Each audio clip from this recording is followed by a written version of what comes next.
All right, Chapter 6 The Street. If I had been astonished at first catching a glimpse of so outlandish an individual as Queequeg, circulating among the polite society of a civilized town, that astonishment soon departed upon taking my first daylight stroll through the streets of New Bedford. In thoroughfares nigh the docks, any considerable seaport will frequently offer to view the queerest looking nondescripts from foreign parts. Even in Broadway and Chestnut streets, Mediterranean mariners will sometimes jostle the frightened ladies. Listen to a stream right now, and they're playing rock music. One moment.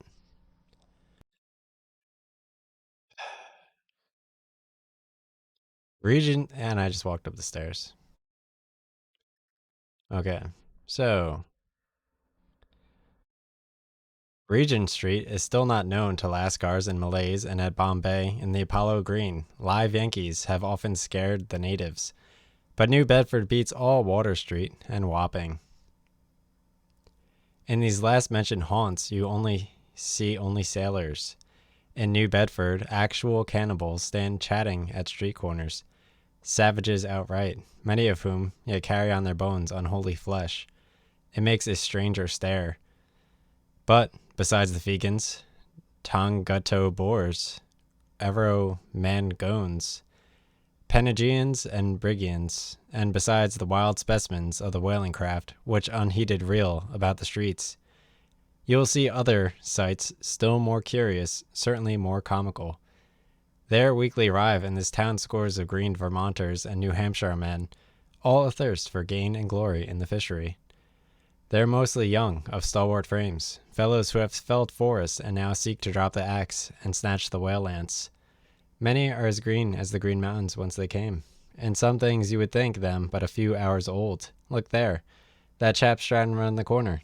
He wears a beaver hat and a swallow-tailed coat, girdled with a sailor belt and a sheath knife. Here comes another, with a sou'western and bombazine cloak. No town-bred dandy will compare with a country-bred one. I mean a downright bumpkin dandy, a fellow that, in the dog days, will mow his 2 acres in buckskin gloves for fear of tanning his hands. Now, when a country dandy like this takes it into his head to make a distinguished reputation and joins the great whale fishery,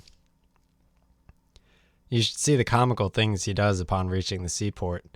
In bespoking his sea outfit, he orders bell buttons to his waistcoats, straps to his canvas trousers. Ah, poor high seed! How bitterly will burst those straps in the first howling gale, when thou art driven, scraps, buttons, and all, down the throat of the tempest. But think not that this famous town has only harpooneers, cannibals, and bumpkins to show her visitors. Not at all. Still, New Bedford is a queer place. Had it not been for us whalemen, that tract of land would this day perhaps have been in as howling a condition as the coast of Labrador, as it is the parts of her back country are enough to frighten one. They look so bony. The town itself is perhaps the dearest place to live in all of New England. It is a land of oil, true enough, but not like Canaan, a land also of corn and wine. The streets do not run with milk, nor is the springtime do they pave them with fresh eggs. Yet, in spite of this, nowhere in all of America will you find more patrician-like houses, parks and gardens more opulent than in New Bedford. Whence came they? How planted upon this once scraggy scoria of a country? Go and gaze upon the iron, emblematical harpoons round yonder lofty mansion, and your question will be answered. Yes, all these brave houses and flowery gardens came from the Atlantic, Pacific, and Indian Oceans. One and all, they were harpooned and dragged up hither from the bottom of the sea.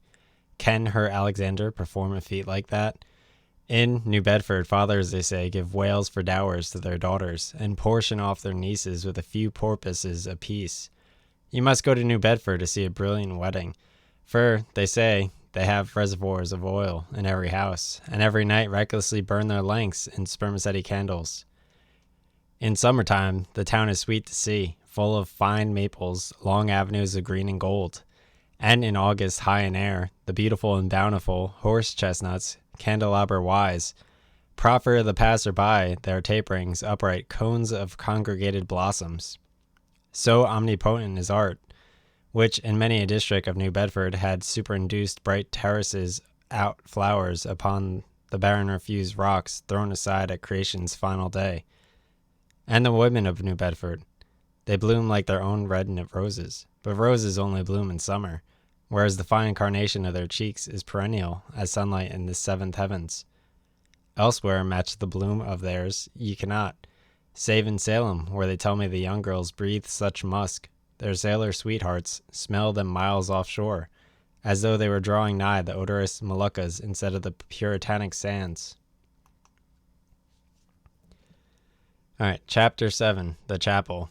In the same New Bedford there stands a whaleman's chapel, and few are the moody fishermen, shortly bound for the Indian Ocean or Pacific, who fail to make a Sunday visit to the spot. I'm not sure that I did not. Returning from my first morning stroll, I again sallied out upon this special errand. The sky had changed from clear sunny cold to driving sleet and mist. Wrapping myself in my shaggy jacket of cloth called bearskin, I fought my way against the stubborn storm. Entering, I found a small, scattered congregation of sailors and sailors' wives and widows. A muffled silence reigned, only broken at times by the shrieks of the storm. Each silent worshipper seemed purposefully sitting apart from the other, as if each silent grief were insular and incommunicable. The chaplain had not yet arrived, and there the silent islands of men and women sat steadfastly, eyeing several marble tablets, with black borders masoned into the wall on either side of the pulpit. 3 of them ran something like the following, but I did not pretend to quote. Sacred to the memory of John Talbot, who, at the age of 18, was lost overboard near the Isle of Desolation, off Patagonia. November 1st, 1836, this tablet is erected to his memory by his sister. Sacred to the memory of Robert Long, Willis Ellery, Nathan Coleman, Walter Canny, Seth Macy, and Samuel Gleig, forming one of the boat's crews of the ship Eliza, who were towed out by out of sight by a whale on the offshore ground in the Pacific, December 31st, 1839. This marble is placed here by their surviving shipmates. Sacred to the memory of the late Captain Ezekiel Hardy, who in the bows of his boat was killed off by a sperm whale on the coast of Japan. August 3rd, 1833. This tablet is erected in his memory by his widow. Shaking off the sleet from my ice-glazed hat and jacket, I seated myself near the door, and turning sideways was surprised to see Queequeg near me. Affected by the solemnity of the scene, there was a wondering gaze of incredulous curiosity in his countenance. This savage was the only person present who seemed to notice my entrance. Besides, he was the only one who could not read, and therefore was not reading those frigid inscriptions on the wall. Whether any of the relatives of the seamen whose names appeared there were now among the congregation, I knew not, but so many are the unrecorded accidents in the fishery, and so plainly did several women present wear the countenance, if not trappings, of some unceasing grief, that I feel sure that here before me were assembled those in whose unhealing hearts the sight of these bleak tablets sympathetically caused the old wounds to bleed afresh. O ye whose dead lie buried beneath the green grass, who standing among flowers can say, Here, here lies my beloved. Ye know not the desolation that broods in bosoms like these. What bitter blanks in those black-bordered marbles which cover no ashes. What despair in those immovable inscriptions. What deadly voids and unbidden infidelities in the lines that seem to gnaw upon all faith, and refuse resurrection to the beings who have listlessly perished without a grave. As well might those tablets stand in the cave of Elephanta as here. In what census of living creatures the dead of mankind are included? Why is it that a universal proverb says of them that they tell no tales, though containing more secrets than the Goodwin Sands? How is it that to this name, who yesterday departed for the other world, we prefix so significant and infidel a word, yet do not thus entitle him, if he but embarks for the remotest Indies of the living earth? Why the life insurance companies pay death forfeiture upon mortals? In what eternal unstirring paralysis and deadly hopeless trance yet lies antique Adam, who died 60 round centuries ago? How is it that we still refuse to be comforted for those who we nevertheless maintain are dwelling in unspeakable bliss? Why all the living so strive to hush all the dead? Wherefore but the rumor of knocking in a tomb will terrify a whole city? All these things are not without their meanings, but faith, like a jackal, feeds upon the tombs, and even from these dead doubt she gathers her most vital hope. It needs scarcely to be told with what feelings on the eve of a Nantucket voyage I regard those marble tablets, and by the murky light of that dark and doleful day read the fate of the whalemen who had gone before me. Yes, Ishmael, the same fate may be thine. But somehow I grew merry again. Delightful inducements to embark. Fine chance for promotion, it seems. Aye, a stove boat will make me an immortal by brevet. Yes, there is death in this business of whaling, a speechlessly quick, chaotic bundling of a man into eternity. But what then? Methinks we have hugely mistaken this matter of life and death. Methinks that what they call my shadow here on earth is my true substance. Methinks that in looking at things spiritual, we are too much like oysters observing the sun through the water, and thinking that thick water the thinnest of air. Methinks my body is but the lees of my better being. In fact, take my body who will, take it, I say, it is not me. Therefore, 3 cheers for Nantucket, and comes a stove boat and stove body when they will, for stave my soul, Hove himself cannot. All right, Chapter 8, The Pulpit. I had not been seated very long ere a man of certain venerable robustness entered. Immediately, as the storm pelted, door flew back upon admitting him. A quick regarding eyeing of him by all the congregation sufficiently attested that this fine old man was the chaplain. Yes, it was the famous Father Mapple, so called by the whalemen, among whom he was a very great favorite. He had been a sailor and a harpooner in his youth, but for many years past had dedicated his life to the ministry. At the time I now write of, Father Maple was in the hardy winter of a healthy old age, that sort of old age which seems merging into a second flowering youth, for among all the fissures of his wrinkles there shone certain mild gleams of a newly developing bloom, the spring verdure peeping forth even beneath the February snow. No one having previously heard this history could for the first time behold Father Maple without the utmost interest, because there were certain engrafted clerical peculiarities about him, imputable to that adventurous maritime life he had led. When he entered, I observed that he carried no umbrella, and certainly had not come in his carriage, for his tarpaulin hat ran down his melting sleet, and his great pilot cloth jacket seemed almost to drag him to the floor with the weight of the water it had absorbed. However, hat and coat, overshoes were one by one removed, and hung up in a little space in an adjacent corner. When arrayed in a decent suit, he quietly approached the pulpit. Like most old-fashioned pulpits, it was a very lofty one, and since a regular stairs to such a height would, by on its long angle with the floor, seriously contract the already small area of the chapel, the architect, it seemed, had acted upon the hint of the Father Maple, and finished the pulpit without a stairs, substituting a perpendicular side ladder, like those used in mounting a ship from a boat at sea. The wife of a whaling captain had provided the chapel with a handsome pair of red worsted man-ropes for this ladder, which itself nicely headed, and stained with a mahogany color.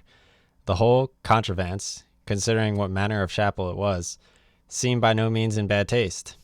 Halting for an instant at the foot of the ladder, and with both hands grasping the ornamental knobs of the man-ropes, Father Maple cast a look upwards, and then with a truly sailor-like but still reverential dexterity, hand over hand, mounted the steps as if ascending the main top of his vessel. The perpendicular parts of the side ladder, as is usually the case with the swinging ones, were of cloth-covered rope, only the rounds were of wood, so that every step there was a joint. At my first glimpse of the pulpit, it had not escaped me that, however convenient for a ship, these joints in particular were instants seemed unnecessary, for I was not prepared to see Father Maple, after gaining the height, slowly turn around, and stooping over the pulpit, deliberately drag up the ladder step by step, till the whole was deposited within, leaving him impregnable in his little Quebec. I pondered some time without fully comprehending the reason for this. Father Maple enjoyed such a wide reputation for his sincerity and sanctity that I could not suspect him of courting notoriety by any mere tricks of the stage. No, thought I, there must be some sober reason for this thing. Furthermore, it must symbolize something unseen. Can it be, then, that by the act of physical isolation, he signifies a spiritual withdrawal for the time from all outward worldly ties and connections? Yes, for replenished with the meat and wine of the world to the faithful men of God, this pulpit I see is a self-containing stronghold, a lofty Aaron Brightstein with a perennial well of water within the walls, But the side ladder was not the only strange feature of this place, borrowed from the chaplain's further seafarings. Between the marble cenotaphs on either side of the pulpit, the wall which formed its back was adorned with a large painting representing a gallant ship beating against a terrible storm off a lee coast of black rocks and snowy breakers. But high above the flying scud and dark rolling clouds, there floating a little isle of sunlight, from which beamed forth an angel's face, and this bright face shed a distant spot of radiance upon my ship's tossed deck, something like that silver plate now inserted into Victory's plank where Nelson fell. Ah, noble ship, the angel seemed to say, beat on, thou noble ship, and bear a hearty helm. For lo, the sun is breaking through, the clouds are rolling off, serenest azure is at hand. Nor was the pulpit itself without a trace of the same sea taste that had achieved the ladder and the pitcher. Its paneled front was in the likeness of a ship's bluff bows, and the Holy Bible rested on a projecting piece of scroll work, fashioned after a ship's fiddle-headed beak.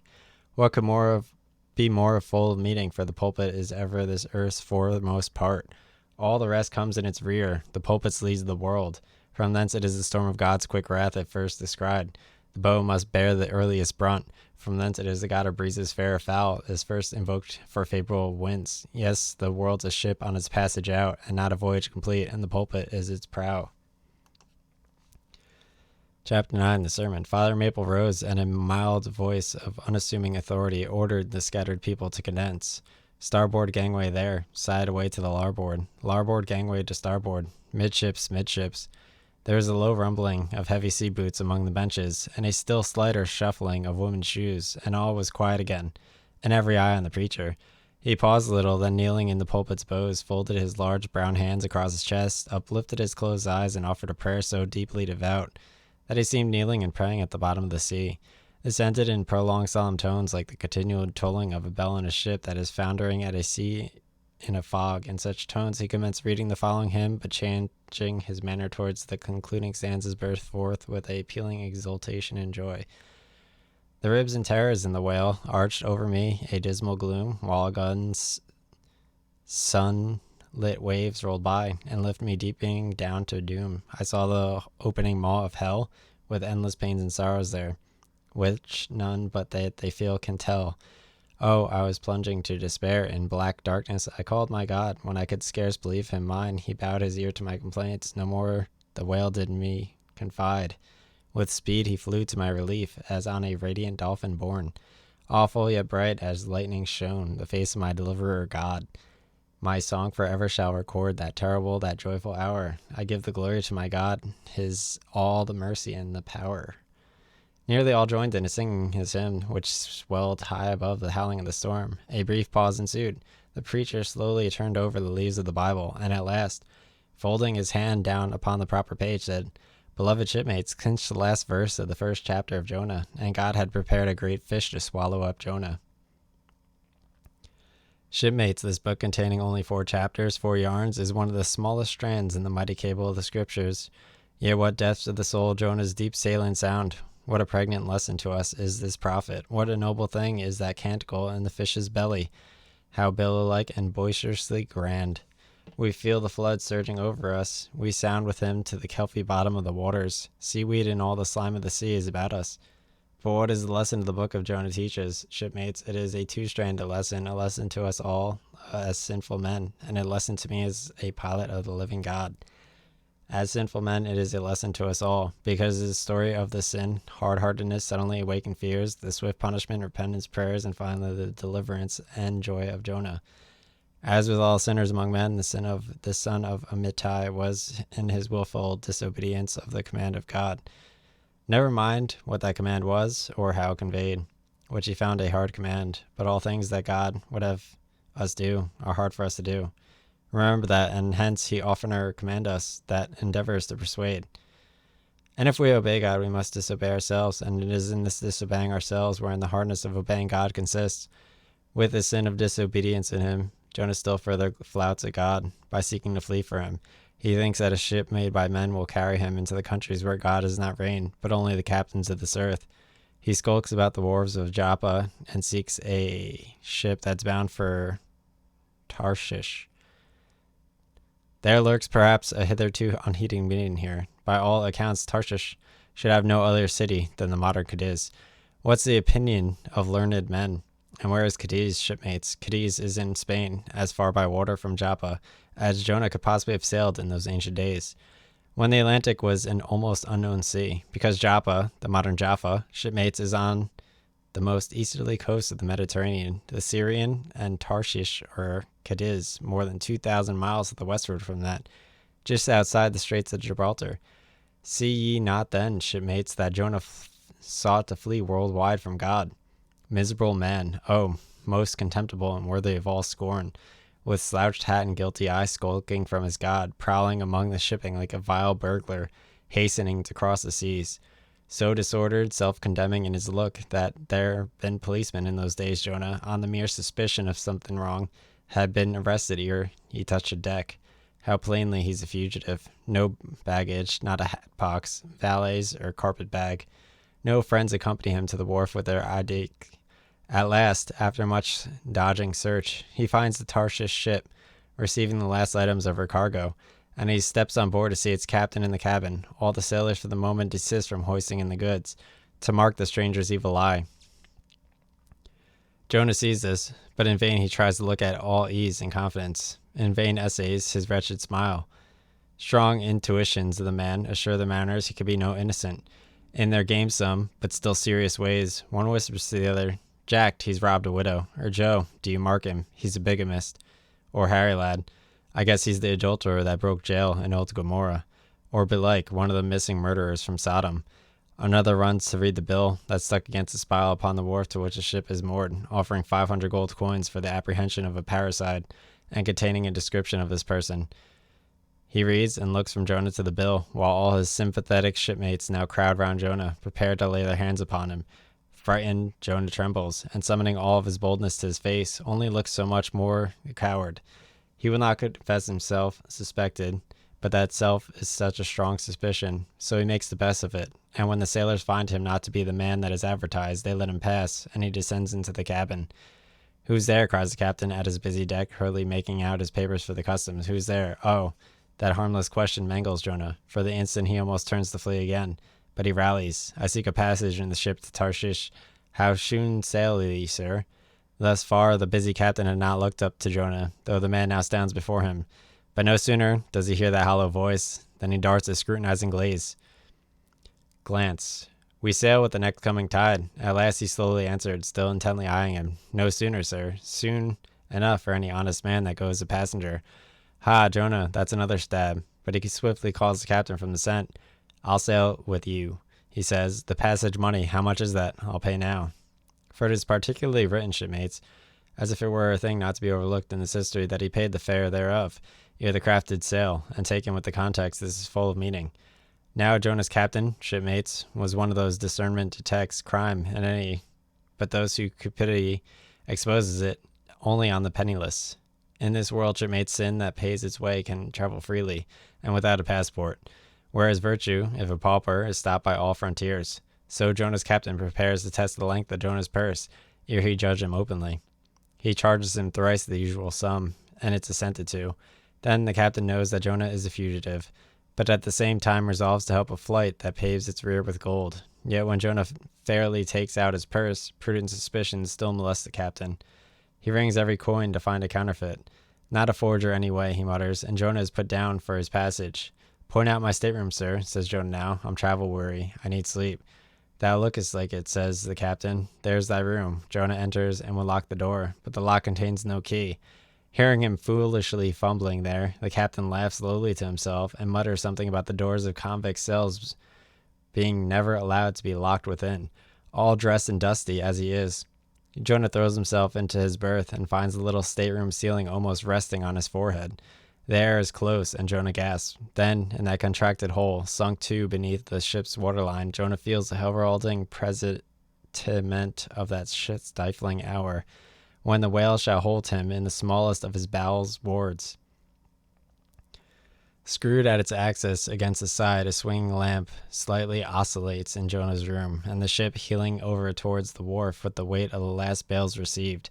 The lamp, flame and all, though in slight motion, still maintains a permanent obliquity with reference to the room, though in truth infallibly straight itself. it but made obvious the false lying levels among which it hung. The lamp alarms and frightens Jonah, as lying in his berth, his tormented eyes roll around the place, and thus far successfully fugitive, finds no refuge for his restless glance. But that contradiction in the lamp more and more appalls him. The floor, the ceiling, and the side are all awry. Oh, so my conscience hangs in me, he groans. Straight upwards, so it burns, but the chambers of my soul are all in crookedness, like one who, after a night of drunken revelry, hies to his bed, still reeling, but with conscience yet pricking him, as the plungeons of the Roman race horse. But not so much more, he strikes his steel tags into him. As one who in that miserable plight still turns and turns in giddy anguish, praying God for annihilation until the fit be past. And at last, amid the whirl of woe, he feels a deeper stupor steals over him, as over the man who bleeds to death, for conscious is the wound, and there's naught to staunch it. So after sore wrestling in his berth, Jonah's prodigy of ponderous misery drags him drowning time down to sleep. And now the time of tide has come. The ship casts off her cables, and from the deserted wharf, the uncheered ship for Tarshish, all careening, glides the sea. That ship, my friends, was the first of recorded smugglers. The contraband was Jonah. But the sea rebels, he will not bear the wicked burden. A dreadful storm comes in. The ship is like to break. But now the boatswain calls all hands to lighten her. When boxes, bales, and jars are clattering overboard, when the wind is shrieking and the men are yelling, and every plank thunders with trampling feet right over Jonah's head, in all this raging tumult, Jonah sleeps his hideous sleep. He sees no black sky and raging sea, feels not the reeling timbers, and little hears he or heeds he the far rush of the mighty whale, which even now with his open mouth is cleaving the seas after him. Aye, shipmates, Jonah has gone down into the sides of the ship, a berth in the cabin as I have taken it, and it was fast asleep. But the frightened master comes to him, and shrieks in his dead ear, What meanest thou, O sleeper, arise? Startled from his lethargy by that direful cry, Jonah staggers to his feet, and stumbling to the deck, grasps a shroud to look out upon the sea. But at that moment he is sprung upon by a panther billow leaping over the bulwarks. Wave after wave thus leaps into the ship, and finding no speedy vent, runs roaring fore and aft, till the mariners come night to drowning while ye afloat. And ever as the white moon shows her affrighted face from the steep gullies in the blackness overhead, aghast Jonah sees the veering bowsprit, pointed high upward, but soon beat downward, again towards the tormented deep. Terrors upon terrors run shouting through his soul. In all of his cringing attitudes, the god fugitive is now too plainly known. The sailors mark him, more and more certain grow their suspicions of him, and at last fully detest the truth by referring the whole matter to high heaven. They are all outward to casting lots to see for whose cause this great tempest was upon them. The lot as Jonah is that discovered, then how furiously they mop him with their questions. What is thine occupation? When comest thou? Thy country? What people? But mark now, my shipmates, the behavior of poor Jonah. The eager mariners but ask him who he is and where from. And whereas they not only receive an answer to those questions, but likewise another answer to a question not put by them, but the unsolicited answer is forced from Jonah by the hard hand of God that is upon him. I am a Hebrew, he cries, and then I fear the Lord of God of heaven, who hath made the sea and dry land. Fear him, O Jonah? Ah, well mightest fear the Lord God then. Straightway he now goes on to make a full confession, whereupon the mariners became more and more appalled, but still are pitiful. For when Jonah, not yet supplicating God for mercy, since he but too well knew the darkness of his deserts, then wretched Jonah cries out to take them, and cast them forth into the sea, for he knew that for his sake the great tempest was upon them. They mercifully turn from him, and seek by other means to save the ship, but all in vain. The indignant gale howls louder, then with one hand raised invokingly to God, with the other they not unrelentingly lay hold of Jonah. And now behold Jonah taken up as an anchor, and dropped into the sea, when instantly an oily calmness floats out from the east, and the sea is as Jonah carries down the gale with him. Leaving smooth water behind, he goes down in the whirling heat of such a masterless commotion that he scarce heeds the moment when he drops seething into the yawning jaws awaiting him, and the whale shoots to all his ivory teeth like so many white bolts upon his prison. Then Jonah prayed unto the Lord out of the fish's belly, but observe his prayer and learn a weighty lesson. For sinful as he is, Jonah does not weep and wail for the direct deliverance. He feels that his dreadful punishment is just. He leaves all his deliverance to God, contenting himself with this, that spite of all his pains and pangs, he will still look towards his holy temple. And here, shipmates, is true and faithful repentance, not clamorous for pardon, but grateful for punishment. And how pleasing to God was his conduct in Jonah is shown in the eventual deliverance of him from the sea and the whale. Shipmates, I do not place Jonah before you to be copied for his sin, but I do place him before you as a model for repentance. Sin not, but if you do, take heed to repent of it like Jonah. While he was speaking these words, the howling of the shrieking, slanting storm without seemed to add new power to the preacher, who, when describing Jonah's sea storm, seemed tossed by a storm himself. His deep chest heaved as if with a groundswell, his tossed arms seemed the warring elements at work, and the thunders that rolled away from his swarthy brow, and the light leaping from his eye, made all simple hearers look upon him with a quick fear that was strange to them. There now came a lull in his look as he slightly turned over the leaves of the book once more, and at last standing motionless with closed eyes, for the moment seemed communing with God and himself. But again he leaned over towards the people, and bowing his head lowly, with an aspect of the deepest, yet manliest humility, he spake these words, Shipmates, God has laid but one hand upon you. Both his hands press upon me.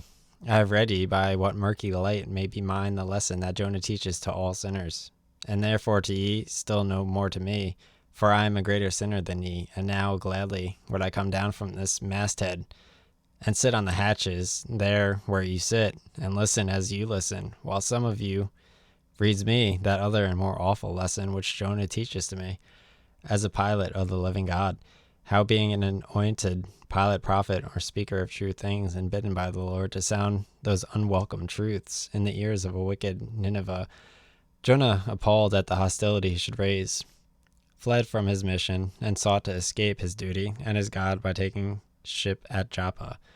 But God is everywhere. Tarshish he never reached. As we have seen, God came upon him in the whale, and swallowed him down to the living gulfs of doom, and with swift slantings tore him along into the midst of the sea, where the eddying depths sucked him 10,000 fathoms down, and the weeds were wrapped around his head, and all the watery world of woe bowled over him, and yet even beyond that reach of any plummet, out of the belly of hell. When the whale grounded upon the ocean's utmost bones, even then God heard the engulfed repenting prophet when he cried.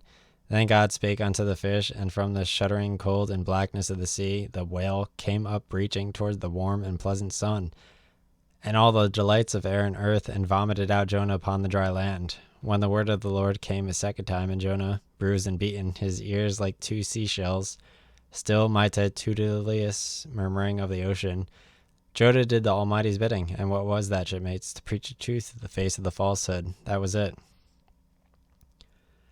This, shipmates, this is that other lesson, and woe to that pilot of the living God who slights it.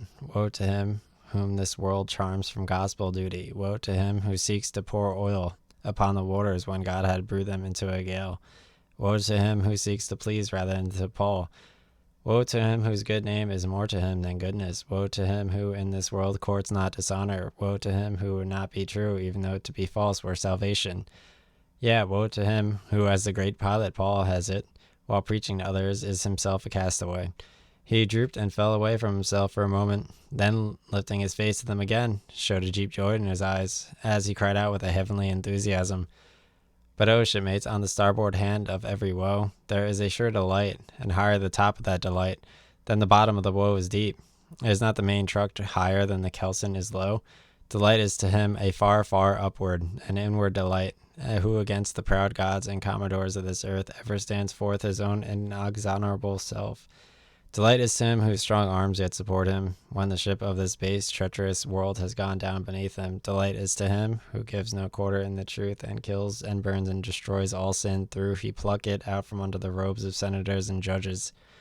Delight, top gallant, delight is to him who acknowledges no law Lord, but the Lord is his God and his only patriot to heaven. Delight is to him who all the waves of the billows of the seas and boisterous mob can never shake from the sure keel of the ages, and eternal delight and deliciousness will be his, who coming to lay him down can say with his final breath, O Father, chiefly known to me by thy rod, Mortal or immortal, here I die. I have striven to be thine, more than to be this world's or mine own.